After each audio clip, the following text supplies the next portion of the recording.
विवेक पाठक, Bharat update.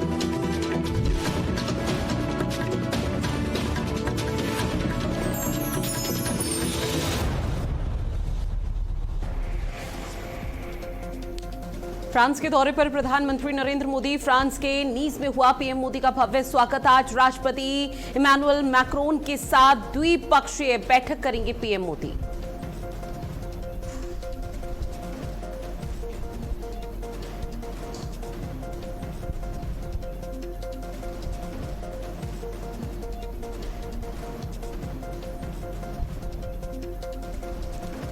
CM Yogi Adityanath ने लगाया जनता दर्शन। फरियादियों की सुनी गई समस्याएं, अधिकारियों को समाधान के निर्देश दिए।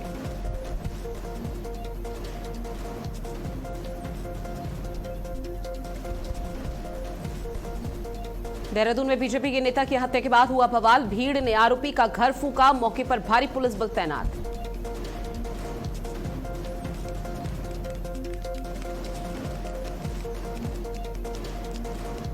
दिल्ली में यमुना की सफाई को लेकर विशेष अभियान। दिल्ली की मुख्यमंत्री रेखा गुप्ता रहेंगी मौजूद। साथ ही स्वयं सेविका संस्थाएं भी इस दौरान उपस्थिति कराएंगी दर्ज।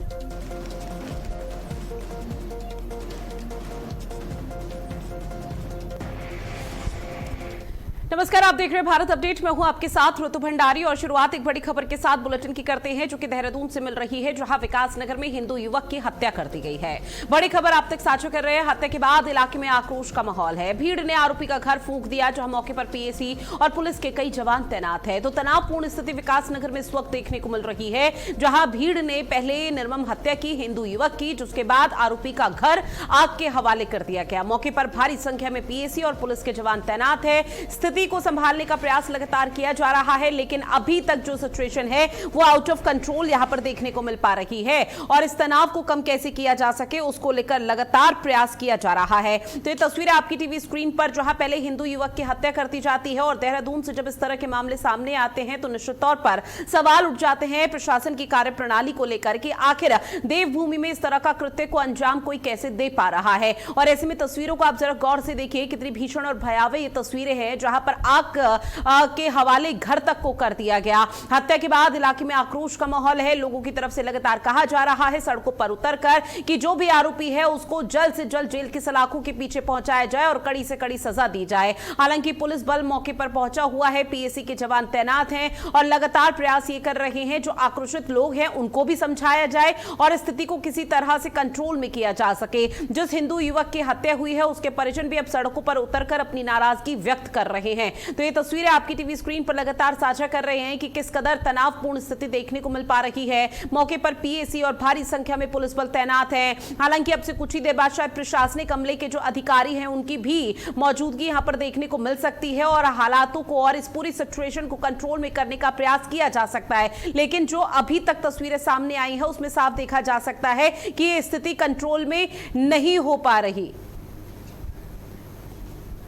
विकास नगर में हिंदू युवक की हत्या कर दी गई। हत्या के बाद इलाके में आक्रोश का माहौल और ऐसे में आग तक के हवाले एक घर को कर दिया गया, जहां देहरादून से इस तरह का मामला पहली दफा सामने आया है। और ऐसे में अब जो आरोपी पक्ष है वो कौन है, क्या कुछ वजह रही है, इन तमाम चीजों को लेकर और पहलुओं को लेकर लगातार पुलिस की तरफ से कोशिश की जा रही है कि आरोपी को जेल की सलाखों के पीछे पहुंचाया जा सके। तो हत्या के बाद इलाके में नाराजगी लोगों की देखने को मिल पा रही है। तनावपूर्ण स्थिति है और उस सिचुएशन को कंट्रोल में करने का प्रयास लगातार पुलिस प्रशासन की तरफ से किया जा रहा है। तो बड़ी खबर लगातार आप तक साझा कर रहे हैं, जहां ये तस्वीर भी दिखा रहे हैं किस कदर अभी बवाल की स्थिति देहरादून के विकास नगर में मची हुई है। और ऐसे में इन तमाम तस्वीरों के आधार पर ही फिलहाल पुलिस प्रशासन की तरफ से कोशिश की जा रही है कि किसी तरह से आरोपी की गिरफ्तारी हो सके, तभी शायद जो भीड़ है आक्रोशित उनकी नाराजगी खत्म होती हुई देखने को मिल पाएगी, क्योंकि भीड़ ने आरोपी का घर फूंका।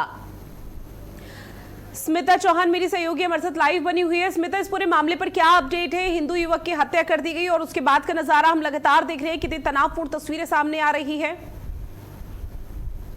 बिल्कुल, तो ये कल देर रात की घटना है जहां पर पानी के विवाद को लेकर ये हत्या की गई है। दरअसल एक हिंदू परिवार है, वहां पर वो अपने खेत में पानी डाल रहा था, जहां पर जो मुस्लिम परिवार है उन्होंने उन पर हमला कर दिया और विवाद इतना बढ़ गया कि ये विवाद हाथापाई से बढ़कर हत्या पर आ गया, जहां पर एक युवक की हत्या कर दी गई, वहीं जो उसके दो भाई हैं उन्हें गंभीर रूप से घायल कर दिया गया है, जिनका इस वक्त अस्पताल में इलाज चल रहा है। इस घटना के बाद इलाके में स्थिति इतनी तनावपूर्ण हो गई थी कि वहां पर रात को ही पुलिस को पहुंचना पड़ा, पीएसी को पहुंचना पड़ा स्थिति को तनाव में करने के लिए, काबू में करने के लिए, क्योंकि बेहद तनावपूर्ण थी। लेकिन स्थिति इतनी बिगड़ चुकी थी कि अब जो वहां पर स्थितियां हैं वो और ज्यादा बेहद गंभीर हो चुकी हैं। हालांकि जो जिसने हत्या की है वो सभी लोग अभी फरार है, कोई भी पुलिस की गिरफ्त में नहीं है।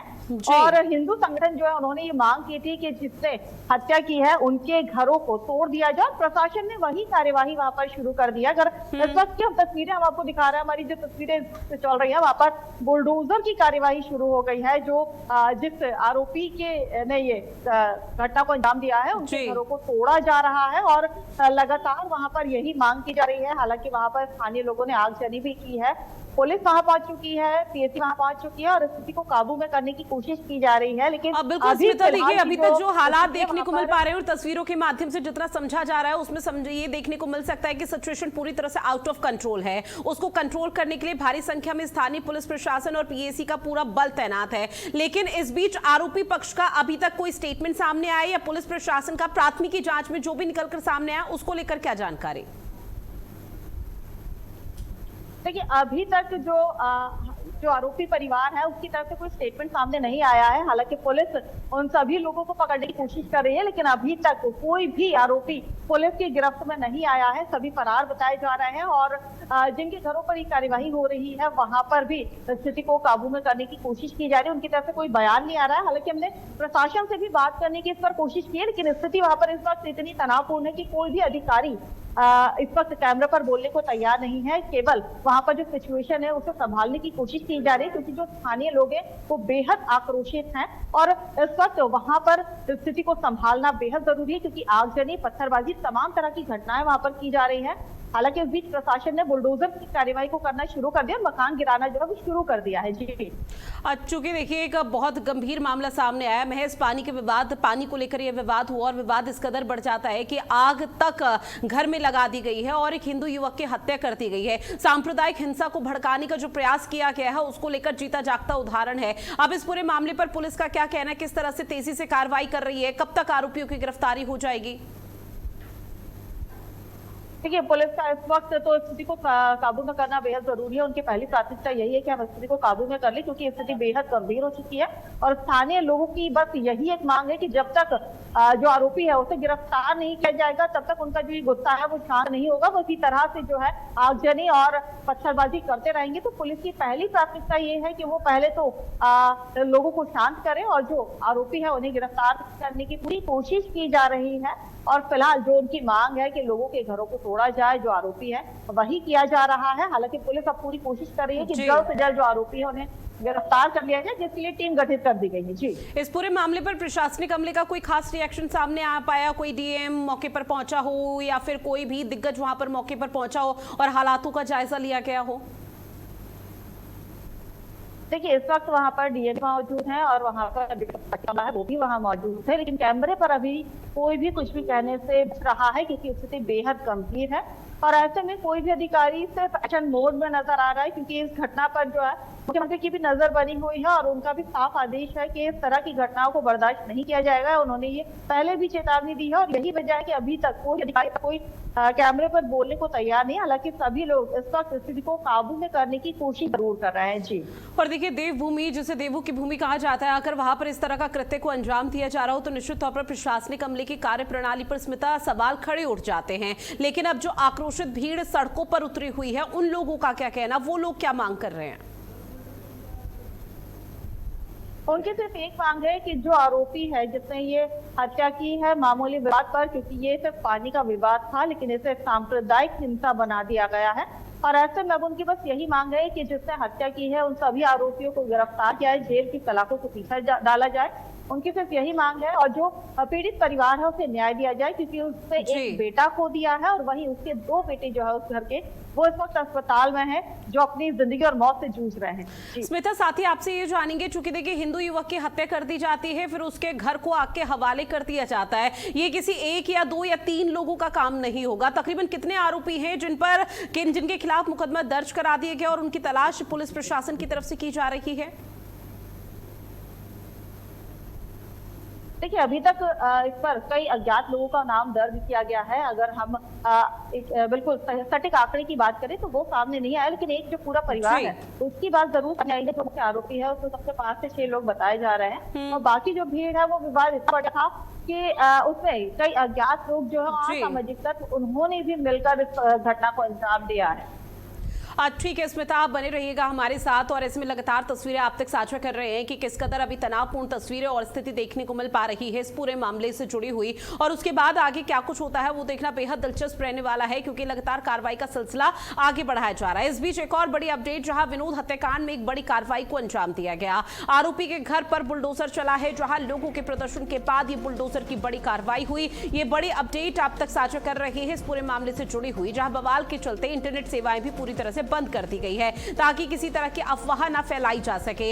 ऐसे में अब बुलडोजर की कार्रवाई को यहां पर अंजाम दिया गया है, जहां लोगों के प्रदर्शन के बाद ये बड़ी कार्रवाई यहां पर हुई है और इसके साथ ही बवाल के चलते इंटरनेट सेवा भी पूरी तरह से बाधित नजर आ रही है। प्रशासनिक अमले की पहल यही है, प्राथमिकता यही है कि जो लोग अभी आक्रोशित हैं उनको किसी तरह से समझा बुझा के इस पूरे हल्ला को शांत किया जा सके, इस पूरी नाराजगी को शांत किया जा सके। लेकिन अभी तक आरोपियों का कोई पता नहीं चल पाया है और ऐसे में पीड़ित पक्ष का कहना है कि जब तक आरोपी जेल की सलाखों के पीछे नहीं होंगे तब तक वो इसी तरह से सड़कों पर धरना प्रदर्शन देते रहेंगे, किसी भी तरह का कोई एक्शन नहीं लिया जाएगा। तब तक वो लगातार पुलिस प्रशासन की कार्यप्रणाली के खिलाफ भी इसी तरह से नाराजगी व्यक्त करते रहेंगे। तो ये बड़ी खबर आप तक लगातार साझा कर रहे हैं और ऐसे में आरोपी के घर पर बुलडोजर चला है, जहां लोगों के प्रदर्शन के बाद बुलडोजर कार्रवाई हुई है और ऐसे में बुलडोजर कार्रवाई के बाद अब जो स्थिति है वो और भी ज्यादा व्याकुल देखने को मिल रही है। अब इस पूरे मामले पर पुलिस किस तरह से आरोपियों की गिरफ्तारी करती है, कब तक आरोपियों की गिरफ्तारी करती है विनोद हत्याकांड को लेकर, उस पर अभी हर किसी की नजरें टिकी हुई है, क्योंकि एक बड़ा मामला देहरादून के विकास नगर से सामने आया। सहसपुर पुलिस स्टेशन इलाके के बैरागी वाला गांव में का ये पूरा मामला बताया जा रहा है, जहां पानी को लेकर विवाद हुआ था और विवाद हिंसक हो गया, सांप्रदायिक हिंसा में तब्दील हो गया।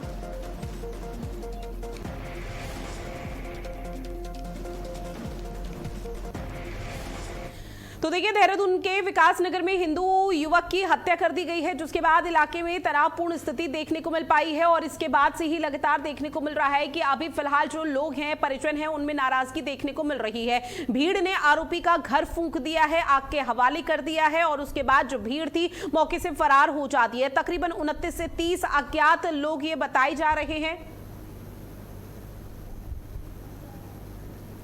जो फरार बताए जा रहे हैं और पुलिस लगातार कोशिश ये कर रही है कि 29 से 30 लोगों की गिरफ्तारी बहुत जल्दी की जा सके, लेकिन अभी तक कुछ भी यहां पर सिचुएशन कंट्रोल नहीं कर पाई है।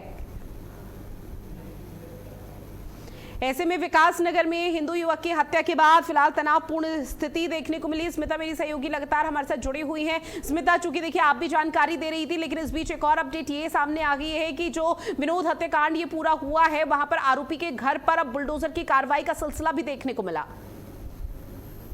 बिल्कुल, हमने ये पहले ही बता दिया था कि यहाँ पर जो स्थानीय लोग हैं और जो पीड़ित परिवार है उसकी यही मांग है कि जो आरोपी है उसके घर पे, और आप यहाँ भी हम बता दें कि इम्तियाज नाम का ये आरोपी है जिसने इस कृत्य को अंजाम दिया है, इसके घर पर अब बुलडोजर की कार्यवाही शुरू कर दी गई है। और ये बात भी अब सामने आ रही है ऋतु कि विनोद कश्यप, जिस युवक की हत्या हुई है, और इम्तियाज अली, इनके बीच पहले पैसों को लेकर विवाद का मामला बताया जा रहा था और उसके बाद ये विवाद बढ़ा, फिर वो पानी पर पहुंचता है और उसके बाद इस तरह से ये विवाद हत्या तक पहुंच जाता है और उसके बाद सांप्रदायिक रूप ले लेता है। तो इस तरह से ये पूरा जो घटनाक्रम है वो सामने आता है, यानी कि पहले जो शुरुआत होती है वो पैसों के मामले को लेकर झगड़ा होता है, उसके बाद पानी को लेकर विवाद होता है और उसके बाद युवक की हत्या कर दी जाती है और फिर ये सांप्रदायिक रूप ले लेता है। तो हालांकि इस वक्त इम्तियाज के घर पर बुलडोजर की कार्यवाही की जा रही है और जो आरोपी हैं उन्हें पकड़ने की कोशिश लगातार पुलिस कर रही है, जिसके लिए टीम भी गठित कर दी गई है। अब चूंकि देखिए अज्ञात लोग अभी फरार बताए जा रहे हैं, लेकिन पुलिस की पहली प्राथमिकता लगता यही है कि जो नाराज लोग हैं, जो सड़कों पर बैठे हुए हैं, मांग कर रहे हैं और काफी आक्रोश नजर आ रहे हैं, उस भीड़ को किसी तरह से यहाँ पर काबू में किया जा सके, सिचुएशन को कंट्रोल में किया जा सके। लेकिन पुलिस प्रशासन धीरे धीरे कैसे कदम उठा रही है, आगे क्या प्रयास करने की कोशिश कर रही है? देखिए, इस वक्त पुलिस ने लोगों को समझाया है, क्योंकि वहां पर अब बुलडोजर एक्शन शुरू हो गया है, तो लोगों में थोड़ी सी शांति, हालांकि लोगों में आक्रोश बहुत ज्यादा है, क्योंकि ये भी छोटी सी बात पर एक मामूली विवाद ने हत्या का रूप ले लिया है और युवक को घर में घुसकर उसे मारा गया है। तो इस बात से लोग बेहद नाराज हैं। हालांकि वहां पर पूरी पीएसी की टुकड़ी मौजूद है, पुलिस प्रशासन मौजूद है, प्रशासनिक अमला पूरा मौजूद है, तो लोगों को समझाया जा रहा है और लोगों को शांत करने की कोशिश वहां पर की जा रही है। और वहां पर जो सुरक्षा व्यवस्था वो कड़ी कर दी गई है, लोगों को पुलिस के घेरे में कर दिया गया है वहां पर, और जहां एक्शन की कार्यवाही होती है बुलडोजर की, वहां पर स्थानीय लोगों को रोक दिया गया है, क्योंकि वहां पर पूरा प्रशासनिक अमला और पीएसी के जवान मौजूद है। तो ऐसे में स्थिति को थोड़ा कंट्रोल कर लिया गया है। हालांकि अब लोगों में थोड़ी सी शांति है, लेकिन हम ये कहें कि पूरी स्थिति कंट्रोल है, तो वो स्थिति होने में अभी थोड़ा और समय लगेगा। निश्चित तौर पर अभी सामान्य हालात देखने को नहीं मिल पाएंगे, जो अभी तक पूरा हत्याकांड ये सामने आया है। लेकिन स्मिता, आपसे ये जानेंगे, जो पूरा इलाका है जहाँ पे इस बड़ी वारदात को अंजाम दिया, क्या वो मुस्लिम बहुल इलाका है? देखिए, वहां पर दोनों ही तरह के लोग रहते हैं। वहां पर मुस्लिम बाहुल्य क्षेत्र भी है और हिंदू परिवार भी रहता है। लेकिन सवाल यही उठता है कि जहां देवभूमि में लोग एकता की बात करते हैं, वहां पर एक साथ रहने की बात करते हैं, वहां पर जब इस तरह की घटनाएं होती हैं तो वो बेहद गंभीर हो जाती हैं। और इन्हीं घटनाओं को काबू में करने के लिए या इन पर एक्शन लेने के लिए हमेशा मुख्यमंत्री पुष्कर सिंह धामी तत्पर रहे हैं। उन्होंने हमेशा इस तरह की घटनाओं को बर्दाश्त ना करने की बात की है और जो भी दोषी रहा है उस पर सख्त कार्रवाई की मांग की गई है। और वही एक्शन आज हम देख रहे हैं, जहां पर देर रात कोई घटना होती है और आज सुबह आरोपी के घर पर बुलडोजर की कार्यवाही की जाती है, जो स्थानीय लोगों की मांग थी, जो पीड़ित परिवार की मांग थी, और प्रशासन ने भी वही किया। तो आप सोचिए कि इस तरह की घटनाओं को अंजाम देने वालों के लिए एक कड़ा संदेश प्रदेश की सरकार ने पहले ही दिया हुआ है, मुख्यमंत्री ने पहले ही दिया हुआ, और यही वजह है कि वहां पर स्थिति को काबू में करने की कोशिश पूरी की जा रही है। निश्चित तौर पर सीएम पुष्कर सिंह धामी, राज्य सरकार लगातार कोशिश यही करती है, अपराध चाहे छोटा हो या बड़ा हो या फिर सांप्रदायिक हिंसा में वो तब्दील ही क्यों ना हो, उसमें एक बड़ा एक्शन लिया जा सके। और उसका अब जिस तरह से ये पूरा मामला सामने आया, इसको लेकर जो कार्रवाई की जाएगी उस पर हर किसी की नजरें टिकी होगी स्मिता। लेकिन अभी जो तनावपूर्ण हालात हैं उसको सुधारने में अब आने वाले समय के लिए किस तरह से नजीर पेश करने का काम पुलिस प्रशासन की तरफ से किया जाता है, इस पर भी नजरें टिकी हुई है। बहरहाल जानकारी साझा की उसके लिए बहुत शुक्रिया स्मिता चौहान आपका। और तस्वीरें आप तक साझा कर रहे हैं कि देहरादून के विकास नगर में क्या कुछ तस्वीरें देखने को मिल पा रही है। भीड़ काफी आक्रोश है और लगातार कोशिश ये की जा रही है कि इस पूरे मामले पर किसी तरह का बड़ा एक्शन पुलिस प्रशासन की तरफ से लिया जा सके। इस बीच बात करते हैं अगली बड़ी खबर की, जहां आपको बता दें कि बिहार के पाटलिपुत्र में छात्रों का जोरदार हंगामा हुआ है। आपको बता दें चले कि बिहार के पाटलिपुत्र में छात्रों ने जोरदार हंगामा किया है और जो हंगामा किया उसके बाद से लगातार वहां भी हालात सामान्य नजर नहीं आ पा रहे हैं। छात्रों ने पाटलिपुत्र रेलवे स्टेशन पर तोड़फोड़ की, गुस्साए छात्र अब सड़कों पर उतरे हुए हैं। छात्रों ने पाटलिपुत्र रेलवे स्टेशन पर जमकर तोड़फोड़ की है। इसके साथ ही गुस्साए छात्रों ने पुलिस पर भी पथराव करने का प्रयास किया है, जहां पुलिस की तरफ से छात्रों को समझाने का प्रयास किया गया। आईजी जितेंद्र राणा समेत कई पुलिस वाले घायल बताए जा रहे हैं। आईजी जितेंद्र राणा समेत कई पुलिस वाले घायल हैं। ट्रेन लेट होने के बाद फूटा छात्रों का गुस्सा। तो बड़ी खबर आप तक लगातार साझा कर रहे हैं, जो बिहार के पाटलिपुत्र में छात्रों का जोरदार हंगामा देखने को मिला है। इसके साथ ही आपको बता दें कि छात्रों ने पाटलिपुत्र रेलवे स्टेशन पर जमकर तोड़फोड़ की है। पुलिस प्रशासन पर भी यहां पर पथराव करने की कोशिश की गई है। आईजी समेत जितेंद्र राणा समेत कई पुलिस वाले फिलहाल घायल बताए जा रहे हैं। पुलिस की तरफ से लगातार कोशिश ये की जा रही है कि छात्रों को समझाया जा सके, जो छात्र लगातार नाराज हैं उनको किसी तरह से समझाया जा सके। लेकिन फिलहाल मौके पर किसी तरह की कोई स्थिति नहीं नजर आ पा रही है जो सामान्य हो। हालांकि यहाँ पर प्रशासनिक अमले पर भी अब सवाल उठ रहे हैं, कानून व्यवस्था पर सवाल उठ रहे हैं। और ये तस्वीरें आपकी टीवी स्क्रीन पर, जो हालात कितने तनावपूर्ण है, फायरिंग तक की गई है और ऐसे में आंसू गैस के गोले दागने का प्रयास भी पुलिस प्रशासन की तरफ से किया गया है। बिहार के पाटलिपुत्र का ये पूरा मामला है। गुस्साए छात्र अब सड़कों पर आ चुके हैं, रेलवे स्टेशन यानी कि ट्रैक पर उतर चुके हैं और पुलिस प्रशासन पर पथराव करने का प्रयास किया गया।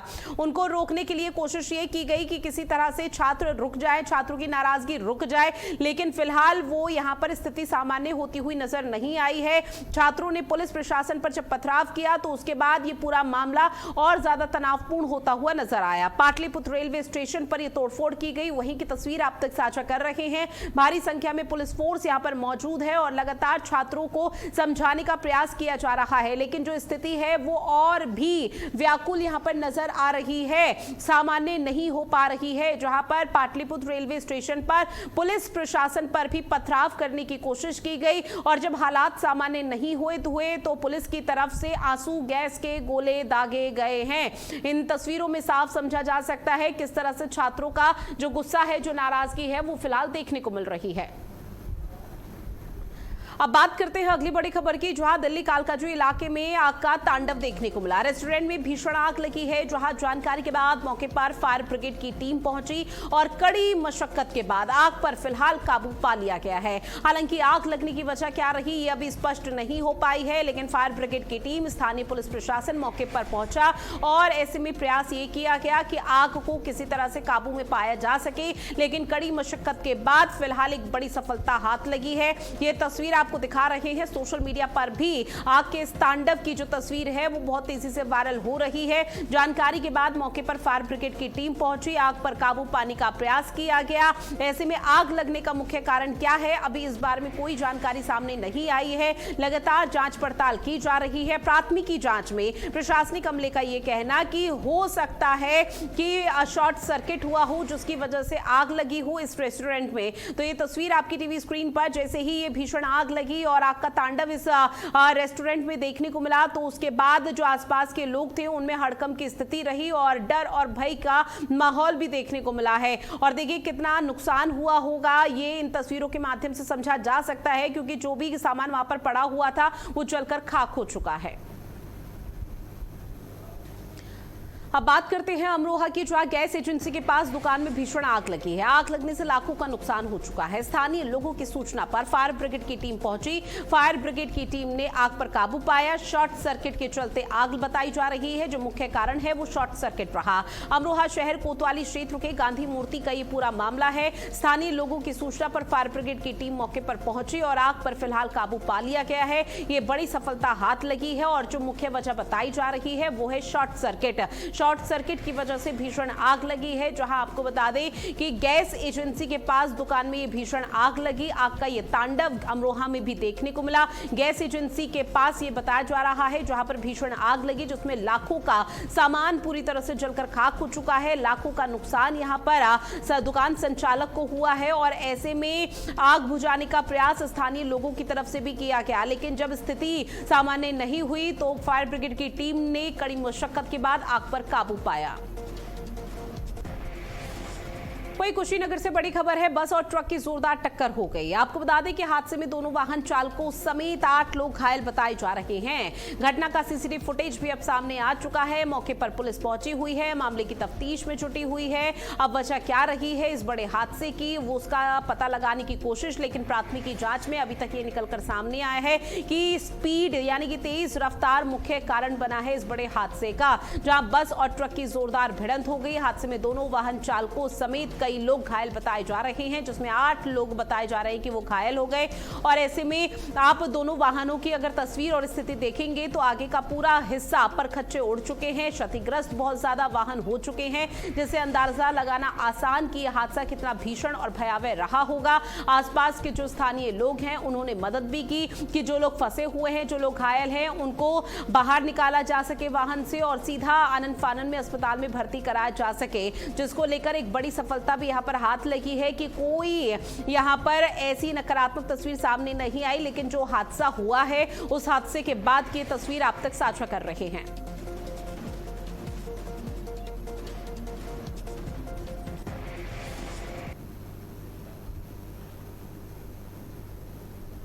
और बस और ट्रक की जोरदार भिड़ंत की तस्वीर आपकी टीवी स्क्रीन पर, जहां एक बड़ा हादसा हुआ। हादसे में दोनों वाहन चालकों समेत 8 लोग घायल बताए जा रहे हैं, जिनका इलाज अस्पताल में जारी है। घटना का सीसीटीवी फुटेज भी अब सामने आया है और उसी फुटेज के आधार पर पुलिस लगातार कार्रवाई कर रही है। हादसे की मुख्य वजह फिलहाल तेज रफ्तार प्राथमिकी जांच में बताया जा रहा है, लेकिन अभी भी स्पष्ट नहीं हुआ। पुलिस की तरफ से लगातार कोशिश की जा रही है जांच पड़ताल के दायरे को आगे बढ़ाने की। आसपास के लोगों में डर और भय की स्थिति है, लेकिन आसपास के जो लोग हैं उन्होंने हिम्मत दिखाई, जिसके बाद घायलों को उन्होंने वाहनों से बाहर निकाला और सीधा अस्पताल में भर्ती कराया, जहां पर उन लोगों का इलाज जारी है। कुशीनगर से एक और बड़ी खबर है। नारायणी नदी में डूबे बच्चे का शव बरामद हुआ है। 2 बच्चों में से एक बच्चे का शव बरामद हुआ। दूसरे बच्चे की तलाश में एसडीआरएफ का सर्च ऑपरेशन लगातार जारी है। बीते दिन नदी में नहाने गए दोनों बच्चे, जहां नहाने के दौरान गहरे पानी में जाने से डूबे थे दोनों बच्चे। आपको बता दें कि बरवापट्टी थाना क्षेत्र के लक्ष्मीपुर बंधा का ये पूरा मामला बताया जा रहा है, जहां पर एक बड़ा हादसा हुआ था। बीते दिन नदी में नहाने गए दोनों बच्चे, जहां पर एक बच्चे का शव भी यहां पर मिला है और इसके साथ ही नहाने के दौरान गहरे पानी में जाने से बच्चे डूब गए थे।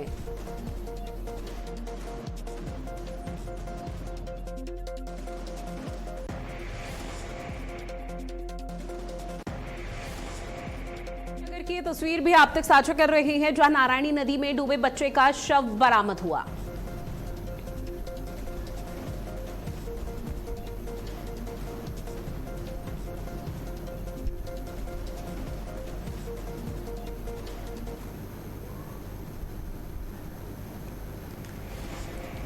और चलिए बुलेटिन में इतना ही। आप बने रहिएगा भारत अपडेट के साथ। नमस्कार।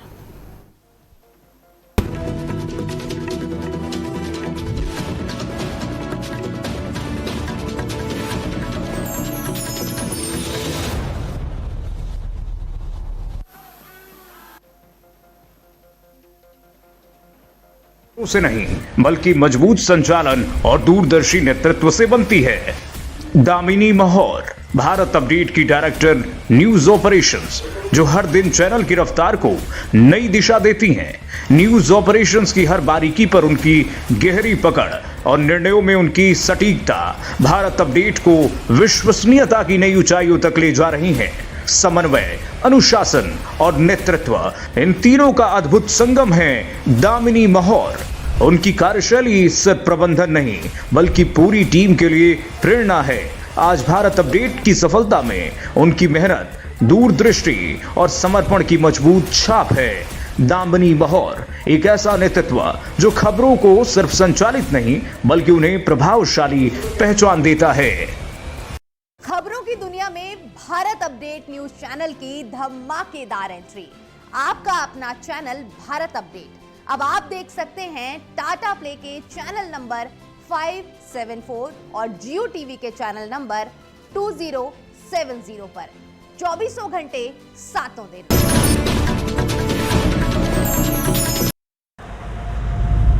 पता है बच्चों, मैं हमेशा अपने स्कूल के टीचर से पूछती थी, फौजी हमेशा लड़के क्यों होते हैं, बिजनेसमैन हमेशा मैन ही क्यों होते हैं। पहले बेटियों के लिए बहुत बाधाएं थी, पर अब मिले हैं अवसर, देश की सेवा का अवसर, साहस का अवसर, भागीदारी का अवसर, बराबरी का अवसर। हौसला जमा कर लो, अब भारत की बेटियां नहीं रुकेंगी। 12 साल विश्वास के, विकास के, जन कल्याण के।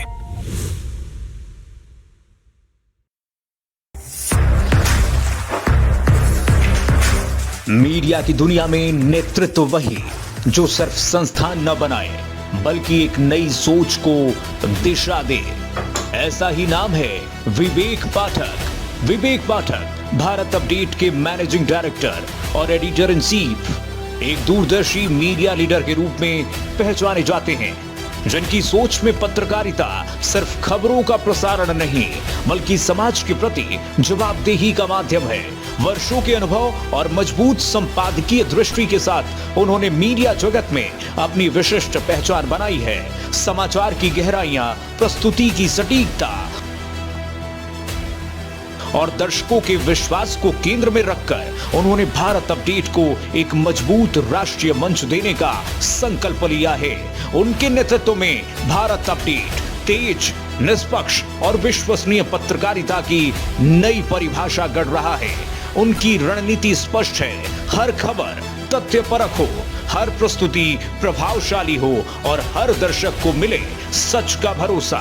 विवेक पाठक का विजन है भारत अपडेट को देश के हर घर तक पहुंचाना और इसे ऐसा समाचार का मंच बनाना जो जनता की आवाज, राष्ट्र की सोच और सच्चाई का सबसे मजबूत माध्यम बने। उनकी अगुवाई में भारत अपडेट सिर्फ एक चैनल नहीं बल्कि भरोसे, निष्पक्षता और नई पत्रकारिता का प्रतीक बन रहा है। समाचार जगत में सफलता सिर्फ खबरों से नहीं बल्कि मजबूत संचालन और दूरदर्शी नेतृत्व से बनती है। दामिनी महौर, भारत अपडेट की डायरेक्टर न्यूज ऑपरेशंस, जो हर दिन चैनल की रफ्तार को नई दिशा देती हैं। न्यूज ऑपरेशंस की हर बारीकी पर उनकी गहरी पकड़ और निर्णयों में उनकी सटीकता भारत अपडेट को विश्वसनीयता की नई ऊंचाइयों तक ले जा रही हैं। समन्वय, अनुशासन और नेतृत्व, इन तीनों का अद्भुत संगम है दामिनी महौर। उनकी कार्यशैली सिर्फ प्रबंधन नहीं बल्कि पूरी टीम के लिए प्रेरणा है। आज भारत अपडेट की सफलता में उनकी मेहनत, दूरदृष्टि और समर्पण की मजबूत छाप है। दामिनी महौर एक ऐसा नेतृत्व जो खबरों को सिर्फ संचालित नहीं बल्कि उन्हें प्रभावशाली पहचान देता है। खबरों की दुनिया में भारत अपडेट न्यूज चैनल की धमाकेदार एंट्री। आपका अपना चैनल भारत अपडेट अब आप देख सकते हैं टाटा प्ले के चैनल नंबर 574 और जियो टीवी के चैनल नंबर 2070 पर 24 घंटे 7 दिन। समाचार जगत में सफलता सिर्फ खबरों से नहीं बल्कि मजबूत संचालन और दूरदर्शी नेतृत्व से बनती है। दामिनी महौर, भारत अपडेट की डायरेक्टर न्यूज ऑपरेशंस, जो हर दिन चैनल की रफ्तार को नई दिशा देती हैं। न्यूज ऑपरेशंस की हर बारीकी पर उनकी गहरी पकड़ और निर्णयों में उनकी सटीकता भारत अपडेट को विश्वसनीयता की नई ऊंचाइयों तक ले जा रही हैं। समन्वय, अनुशासन और नेतृत्व, इन तीनों का अद्भुत संगम है दामिनी महौर। उनकी कार्यशैली सिर्फ प्रबंधन नहीं बल्कि पूरी टीम के लिए प्रेरणा है। आज भारत अपडेट की सफलता में उनकी मेहनत, दूरदृष्टि और समर्पण की मजबूत छाप है। दामिनी महौर एक ऐसा नेतृत्व जो खबरों को सिर्फ संचालित नहीं बल्कि उन्हें प्रभावशाली पहचान देता है। खबर अब सिर्फ स्टूडियो तक सीमित नहीं होगी।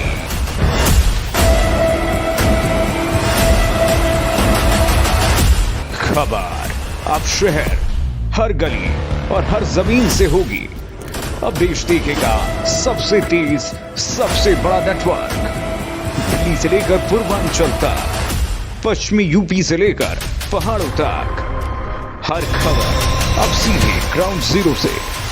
मैं लखनऊ से शिव कृपाल मिश्रा, यूपी की राजनीति का केंद्र, हर बड़े फैसले की अंदरूनी खबर। मैं लखनऊ से संजीव सिंह, सियासत की हर चाल और हर हलचल, ग्राउंड जीरो से सीधी और बेबाक रिपोर्ट। मैं आगरा से अरुण श्रीवास्तव।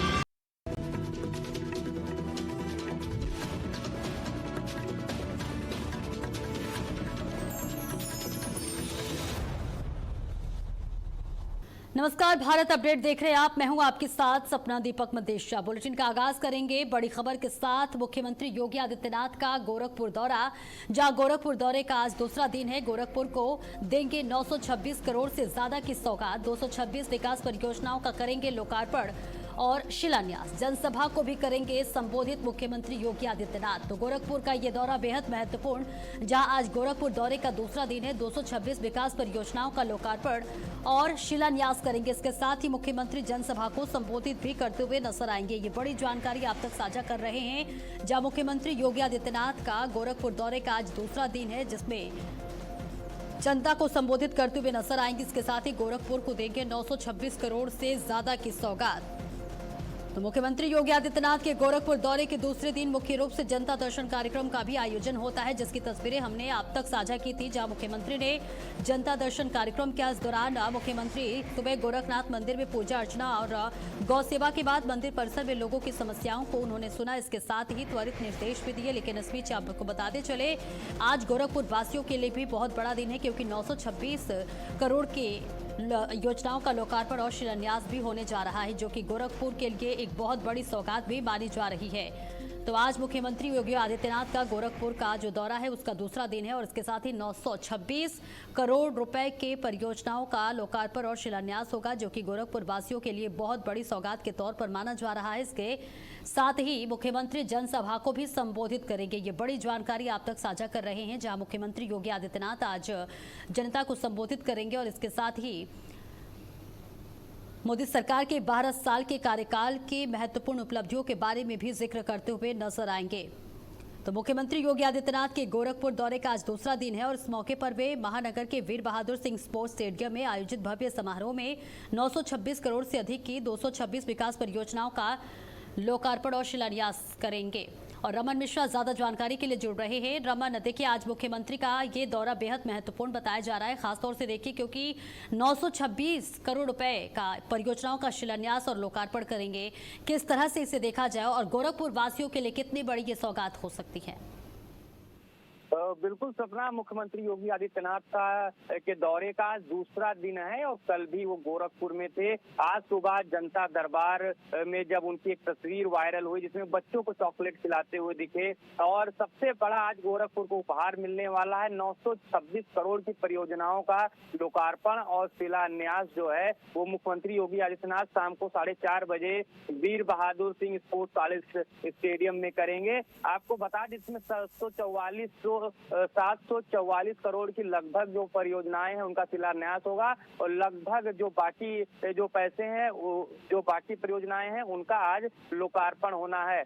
आपको बता दें कि मुख्यमंत्री योगी आदित्यनाथ जब भी गोरखपुर जाते हैं तो गोरखपुर को कुछ ना कुछ उपहार जरूर देते हैं, लेकिन इस बार का जो उपहार है वो बहुत बड़ा है और जो परियोजनाएं हैं 226 परियोजनाओं का जो लोकार्पण शिलान्यास होना है उसमें लगभग जो परियोजनाएं हैं वो सभी विभागों से जुड़ी हुई हैं।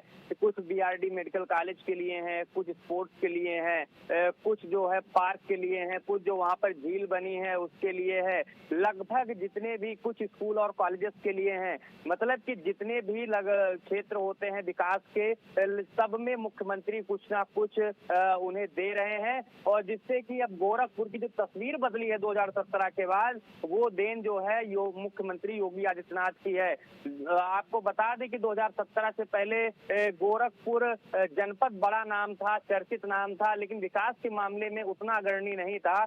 लेकिन योगी आदित्यनाथ के मुख्यमंत्री बनने के बाद में जिस तरीके से वहां बदलाव आया है, वहां पे बड़ी बड़ी चीजें आई हैं, उससे ये बिल्कुल कहा जा सकता है कि योगी आदित्यनाथ जो है वो गोरखपुर के वासियों का ध्यान रख रहे हैं और उन्हें समय समय बड़ा उपहार देते हैं और आज भी 926 करोड़ की परियोजनाओं का उपहार मुख्यमंत्री योगी आदित्यनाथ दे रहे हैं। और परियोजनाओं के बाद मुख्यमंत्री योगी आदित्यनाथ का संबोधन भी होगा। संबोधन में वो केंद्र सरकार के जो 12 साल पूरे हुए हैं, नरेंद्र मोदी के आज प्रधानमंत्री कार्यकाल के जो 12 साल पूरे हुए उन योजनाओं का जिक्र करेंगे, भाजपा के जो मिशन है, भाजपा का विजन है उसका जिक्र करेंगे। और जिस तरीके से कल उन्होंने मंच से एक बड़ा संदेश दिया था समाजवादी पार्टी को के संस्कार को लेकर, उस पर भी मुख्यमंत्री योगी आदित्यनाथ तीखा हमला एक बार फिर बोल सकते हैं। का आगमन है और निश्चित तौर पर खास इंतजाम भी, तैयारियां भी लगातार की जा रही थी। ऐसे में क्या लगता है कितनी संख्या में भीड़ जुटने वाली है? क्योंकि देखिए मुख्यमंत्री योगी आदित्यनाथ जनता को भी संबोधित करेंगे और मुख्यमंत्री को सुनने के लिए लोग पहुंचते भी हैं काफी संख्या में। संख्या के लिहाज से क्या सुरक्षा व्यवस्था किया गया और साथ ही मुख्यमंत्री की सुरक्षा के लिहाज से क्या कुछ व्यवस्था है?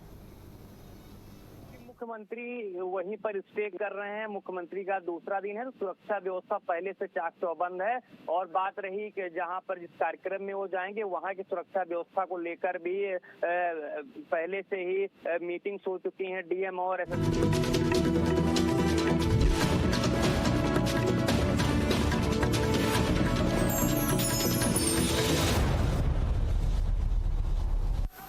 और चलिए ब्रेक के बाद आप सभी का स्वागत है। केंद्र की मोदी सरकार के 12 साल सफल तरीके से पूरे हो चुके हैं, जहां पर बीजेपी की तरफ से कहा जा रहा है कि 12 साल बेमिसाल रहे। इसी पर हम चर्चा करेंगे कि 12 साल बेमिसाल का सफर इसे कैसे तमाम दिग्गज लोग देखते हैं। उसको लेकर उच्च शिक्षा मंत्री योगेंद्र उपाध्याय जी हमारे साथ जुड़े हुए हैं। योगेंद्र जी, सबसे पहले तो बहुत स्वागत करती हूँ भारत अपडेट पर आपका, और शुरुआत इसी सवाल के साथ कि 12 साल बेमिसाल का ये सफर आप कैसे देखते हैं?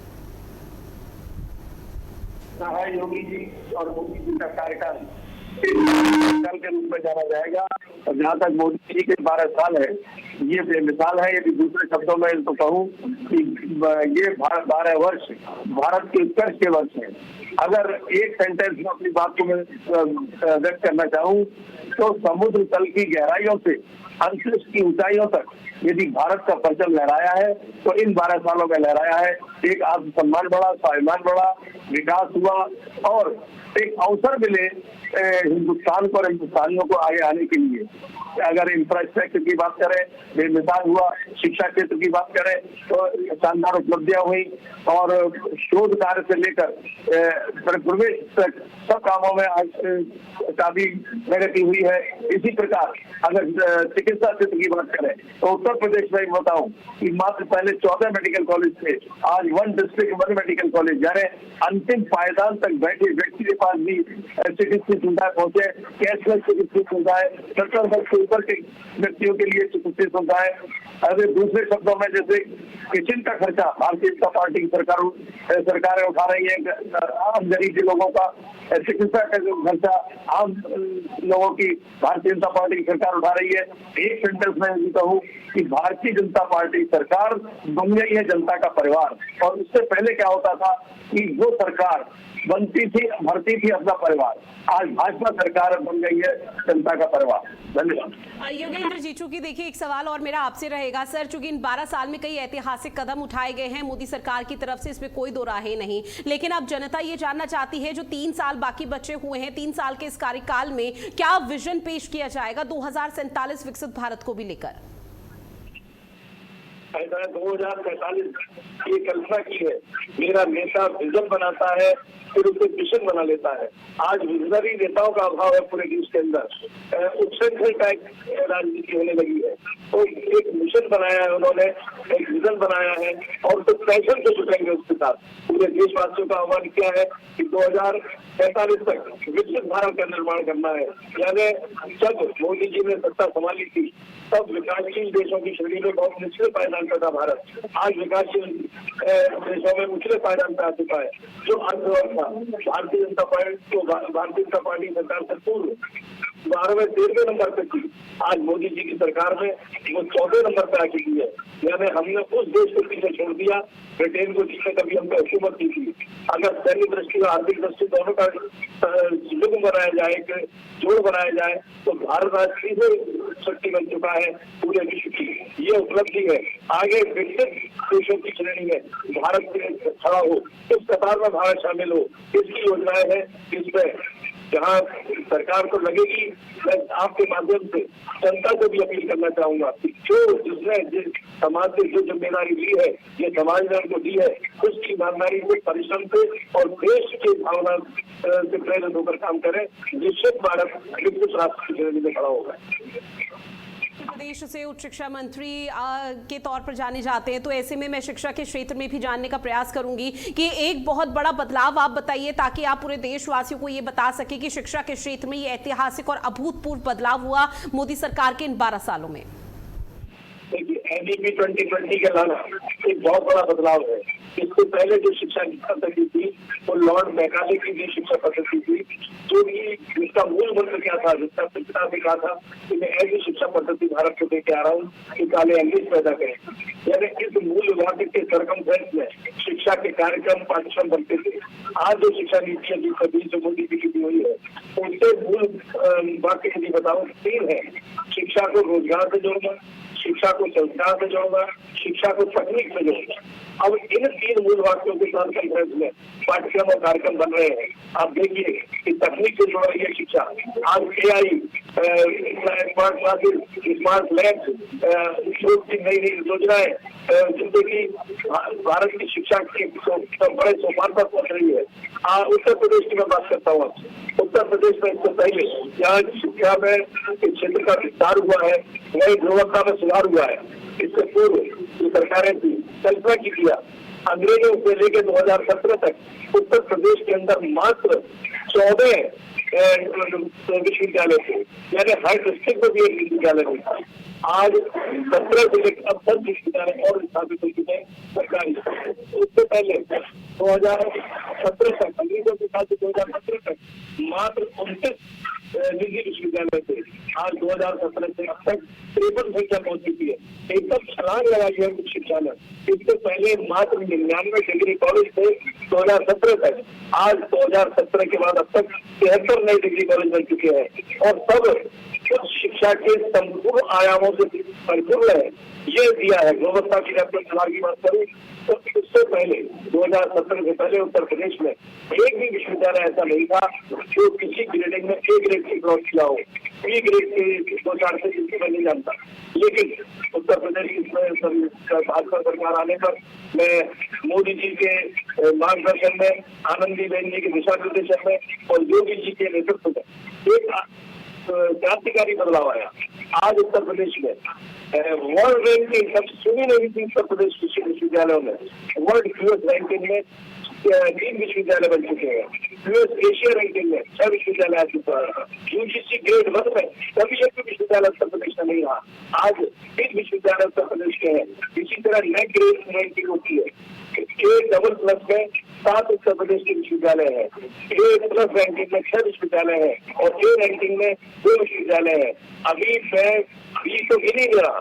तो गुणवत्ता में सुधार, शिक्षा क्षेत्र का विस्तार, ये उपलब्धि है भाजपा की सरकार। केंद्र की मोदी सरकार के 12 साल का कार्यकाल जो संपन्न हुआ है, हालांकि 3 साल का रोड मैप भी आप लोगों की तरफ से रखा जा रहा है और ऐसे में न सिर्फ आप बल्कि तमाम ऐसे उत्तर प्रदेश के दिग्गज हैं जिनके कंधों पर जिम्मेदारी है कि आम जनमानस तक उन 12 सालों की उपलब्धियों का बारे में बताया जाए। तो ऐसे में सर ये भी जानने की कोशिश, जब आप लोगों के बीच में पहुंच रहे होंगे तो इन 12 सालों को लेकर किस तरह का उत्साह और जोश लोगों के बीच में भी देखने को मिला? देखिए, अब जनता स्वयं खड़ी हो रही है। हम जनता को जागरूक कर रहे हैं। देश के मैंने कल ही एशियन मेडिकल चल रही है, इस पर एक आगरा के बुद्धिजीवियों का और मेडिकल क्षेत्र के लोगों का संवाद हुआ। इसमें जो मेडिकल क्षेत्र की उपलब्धियां बताई गई और जनता को वहाँ के छात्रों को व्यवस्था को अवगत कराया।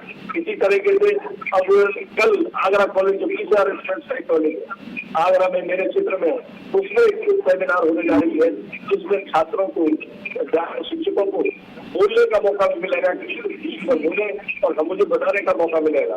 यानी किस तरीके से जनता के बीच में आवाज उठेगी 12 साल बेमिसाल। ठीक है सर, आप हमारे साथ जुड़े और केंद्र की मोदी सरकार के 12 साल पूरे होने पर आपने चर्चा की है, उसके लिए सर आपका बहुत शुक्रिया अपना कीमती समय हमारे लिए निकालने के लिए। तो देखिए, मोदी सरकार ने अपने शासन के 12 साल पूरे कर लिए हैं। संकल्प से सिद्धि तक इस पूरे 12 साल का जो कायाकल्प है उसका जिक्र यहाँ पर किया जा रहा है, लेकिन अब किस तरह की स्थिति यहाँ पर देखने को मिल पाएगी उसको लेकर देखना बेहद महत्वपूर्ण रहने वाला है। अब इस बीच एक बड़ी खबर सामने आ रही है, जहां फ्रांस दौरे पर पीएम नरेंद्र मोदी, जहां फ्रांस के नीस में पीएम मोदी का भव्य स्वागत हुआ। नीस में भारत इनोवेट्स का करेंगे उद्घाटन। आज राष्ट्रपति इमैनुअल मैक्रोन के साथ द्विपक्षीय वार्ता होंगी, जहां पर फ्रांस के नीस में पीएम मोदी का भव्य स्वागत होना है। इसके साथ ही आपको बता दें कि ये दौरा बेहद महत्वपूर्ण, जहां नीस में भारत इनोवेट्स का उद्घाटन करते हुए नजर आएंगे। इसके साथ ही आपको बता दें कि आज राष्ट्रपति इमैनुअल मैक्रोन के साथ द्विपक्षीय बैठक भी होनी है। द्विपक्षीय जो वार्ता होगी उसमें फ्रांस और भारत के रिश्तों को और कैसे प्रगाढ़ किया जा सकता है और कैसे मजबूत किया जा सकता है, इसको लेकर चर्चा होती हुई नजर आएगी। तो निश्चित तौर पर आज का दिन बेहद महत्वपूर्ण हो जाता है, क्योंकि G7 शिखर सम्मेलन को लेकर भी बातचीत होनी है। फ्रांस दौरे पर पीएम मोदी पहुंचे हुए हैं। फ्रांस में मोदी मोदी यहां पर गूंज सुनाई दी है और इसके साथ ही जो हिंदू समुदाय के लोग हैं उन्होंने भव्य स्वागत प्रधानमंत्री नरेंद्र मोदी का किया। उनको सुनने के लिए, उनको देखने के लिए तमाम जो लोग हैं, आम जनमानस, भारतीय समुदाय के लोग, वो मौके पर पहुंचे। प्रधानमंत्री नरेंद्र मोदी ने हाथ हिलाते हुए और हैंडशेक करते हुए उनका अभिवादन स्वीकार किया है और ये तस्वीरें बेहद खास हो जाती हैं जहां फ्रांस के दौरे पर पीएम मोदी है। G7 शिखर सम्मेलन में वो शिरकत करते हुए नजर आएंगे। अंतर्राष्ट्रीय स्तर पर ऐसे तमाम मुद्दे हो जाते हैं जिस पर बातचीत करनी बेहद जरूरी हो जाती है। फ्रांस के नीस में पीएम मोदी का भव्य स्वागत भारतीय समुदाय के लोगों की तरफ से किया गया और ये तस्वीर उस दौरान की जहां हर कोई महज एक झलक पीएम मोदी की देखना चाहता था और ऐसे में कोशिश यही थी कि किसी तरह से प्रधानमंत्री नरेंद्र मोदी से बातचीत हो सके। ऐसे में लोगों का जो उत्साह और लोगों के रिएक्शन सामने आए उसमें वो बेहद ही अभूतपूर्व रहे और कुछ लोग यहाँ पर काफी, आपको बता दें, भावुक होते हुए नजर आए। जहां फ्रांस के नीस पहुंचे पीएम मोदी और उसी की तस्वीर आपको दिखा रहे हैं कि फ्रांस में किस तरह से नमो नमो यहां पर सुनाई दिया। पीएम मोदी का भव्य स्वागत भी यहां पर किया गया। ऐसे में आज राष्ट्रपति इमैनुअल मैक्रोन के साथ द्विपक्षीय वार्ता भी होनी है। द्विपक्षीय वार्ता के दौरान कई मुद्दों को लेकर बातचीत होगी। फ्रांस और भारत के बीच में कैसे ये चीजें क्लियर होगी। इमैनुअल मैक्रोन के साथ द्विपक्षीय बैठक करेंगे और ऐसे में ये जो बैठक होगी ये बेहद महत्वपूर्ण मानी जा रही है, जहां पर फ्रांस और भारत के बीच में किस तरह से रिश्तों को और मधुर और बेहतर किया जा सकता है उसको लेकर चर्चा का सिलसिला यहां पर देखने को मिल पाएगा। और निश्चित तौर पर ये तस्वीरें बेहद खास हो जाती है।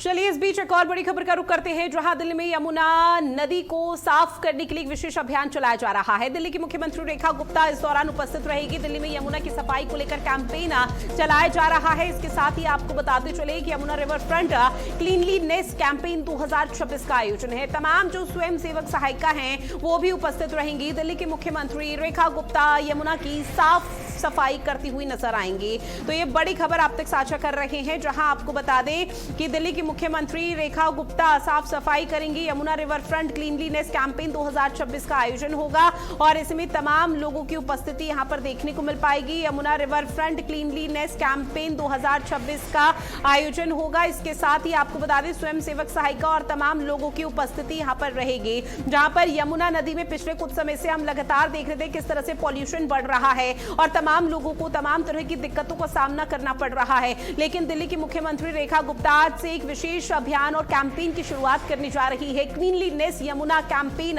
2026 का आयोजन होने जा रहा है। तमाम दिग्गज उपस्थित रहेंगे। दिल्ली में यमुना सफाई को लेकर अभियान चलाया जाएगा। Yamuna river front cleanliness campaign 2026 का यह आयोजन होगा, जहां पर न सिर्फ दिल्ली की मुख्यमंत्री रेखा गुप्ता बल्कि आधी दिल्ली की कैबिनेट भी यहां पर मौजूद रहेगी।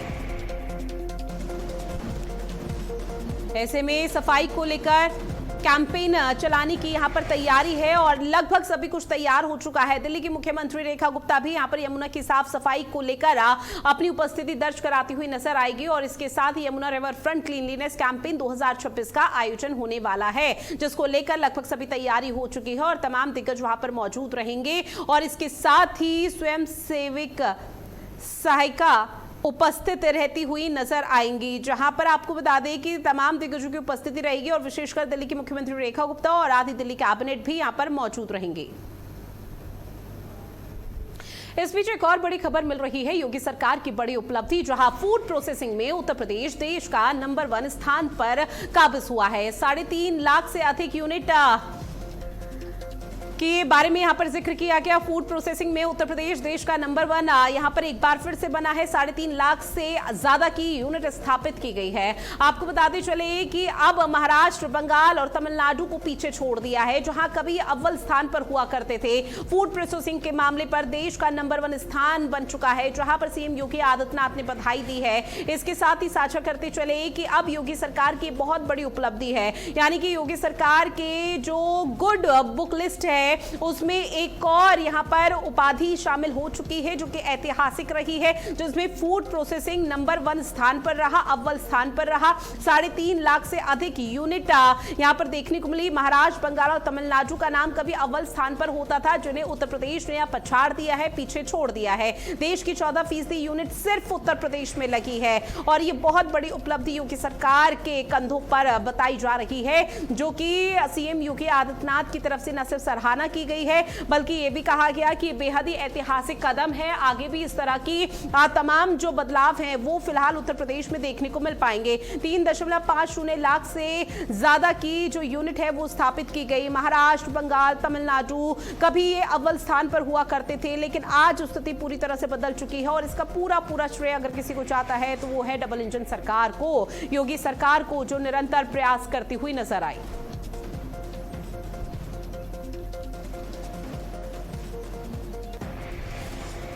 अब बात करते हैं देहरादून से मिल रही बड़ी खबर की। विनोद हत्याकांड में एक बड़ी कार्रवाई हुई है। आरोपी के घर पर बुलडोजर चला है। आक्रोशित भीड़ सड़कों पर यहां पर देखने को मिली है और लोगों के प्रदर्शन के बाद बुलडोजर की कार्रवाई हुई है। बवाल के चलते इंटरनेट सेवा पूरी तरह से बंद कर दी गई है। जहां दिल्ली के विकास नगर के गांव का ये पूरा मामला है। सांप्रदायिक हिंसा यहां पर देखने को मिल पाई, तनावपूर्ण स्थिति लगातार और तस्वीरें देखने को मिल पा रही है। आपको बता दें कि एक हिंदू युवक की हत्या कर दी गई है, जिसके बाद उसके आग की चपेट में उसके घर को लिया, यानी कि उसके घर को आग के हवाले कर दिया गया। 29 से 30 लोग बताए जा रहे हैं जिन पर अज्ञात मुकदमा दर्ज कर दिया गया है और वो लोग फरार बताए जा रहे हैं। हालांकि पुलिस प्रशासन का कहना है कि इस पूरे मामले पर जल्द ही बड़ी कार्रवाई की जाएगी और ऐसे में किसी भी आरोपी को बख्शा नहीं जाएगा, वो जेल की सलाखों के पीछे होगा। लेकिन जो अभी तक तस्वीरें सामने आ रही है उसमें साफ देखा जा सकता है कि पुलिस के हाथ कोई भी सफलता यहां पर लगी नहीं है और तस्वीरें आप तक साझा कर रहे हैं जहां बुलडोजर की कार्रवाई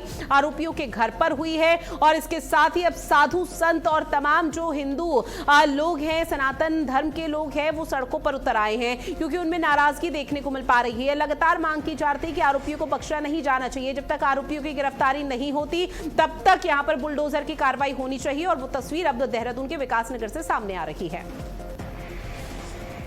और चलिए बुलेटिन में इतना ही। आप बने रहिएगा भारत अपडेट के साथ। नमस्कार।